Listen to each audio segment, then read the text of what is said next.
বন্ধুরা, আজ আমি আপনাদেরকে একটা ইম্পর্টেন্ট দরকারি কথা বলবো। সেটা হচ্ছে এসআইআর। তো আমাদের ওয়েস্ট বেঙ্গলে এসআইআর চালু হয়েছে, এটা আপনারা সকলেই জানেন, যেটা 2002 সালের আগেও হয়েছিল। সেই জন্য আমাদেরকে বারবার বলা হচ্ছে যে 2002 সালের ভোটার লিস্টে আমাদের নামটা আছে কি না। তো আপনারা আমাদের ভোটার লিস্টে যে নামটা আছে কি না সেটা জানার জন্য আপনারা খুব সহজেই আমাদের গভর্নমেন্ট যে ওয়েবসাইট দিয়েছে সেই ওয়েবসাইটে গিয়ে সেই ওয়েবসাইটে ভিজিট করলেই আপনারা জানতে পারবেন যে সেখানে আপনার নাম আছে কি না।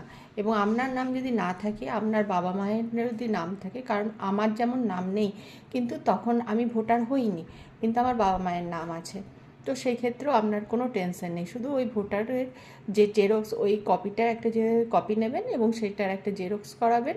আপনি হোয়াটসঅ্যাপ করতে বলবেন, যার কাছেই যাবেন আপনি করাবেন, বা আপনি নিজের মোবাইল থেকেও এটা করতে পারেন।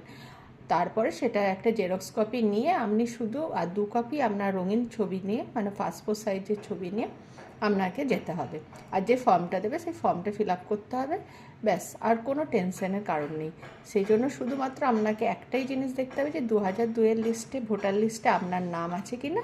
আর যদি আপনার না থাকে তাহলে আপনার বাবা মায়ের আছে কি না। আর যদি সেরকমও হয় যে কারোরই নেই, তাহলে সেই ক্ষেত্রে আপনি আপনার যা পরিচয়পত্র, যা 12টা ডকুমেন্টস ওখানে চেয়েছে তার মধ্যে যে কোনো একটা কি দুটি হলেই চলবে। তার মধ্যে আপনার অ্যাডমিট কার্ড তো থাকবেই, তা নাহলে বার্থ সার্টিফিকেট, হয়তো আগে অনেকেরই বার্থ সার্টিফিকেট থাকতো না, তো সেক্ষেত্রে আপনি স্কুল অ্যাডমিট কার্ড বা আপনার যে কোনো একটা গুরুত্বপূর্ণ যে কোনো একটা গভর্নমেন্ট অ্যাপ্রুভেল নথি, যেগুলো ওখানে বলা হয়েছে তার মধ্যে একটা প্রমাণপত্র দিলেই হবে। আর আপনি যদি চাকরি করেন সেক্ষেত্রে তার, গভর্নমেন্ট সার্ভিস করেন তো তার একটা প্রমাণপত্র, আর যদি আপনি পেনশন পান তো তার প্রমাণপত্র, বা আপনি গভর্নমেন্ট থেকে কিছু পেয়েছেন, যেমন আপনি ঘর আবাস যোজনায় ঘরও পেয়েছেন, আপনার নিজের জমির কাগজপত্র আছে, তাহলে সেইগুলো দিলেও হবে। আপনারা সকলেই জানেন যে 12টা যা যা ডকুমেন্টস চাওয়া হয়েছে তার মধ্যে একটা দিলেই হবে, তাই টেনশনের কোনো কারণ নেই।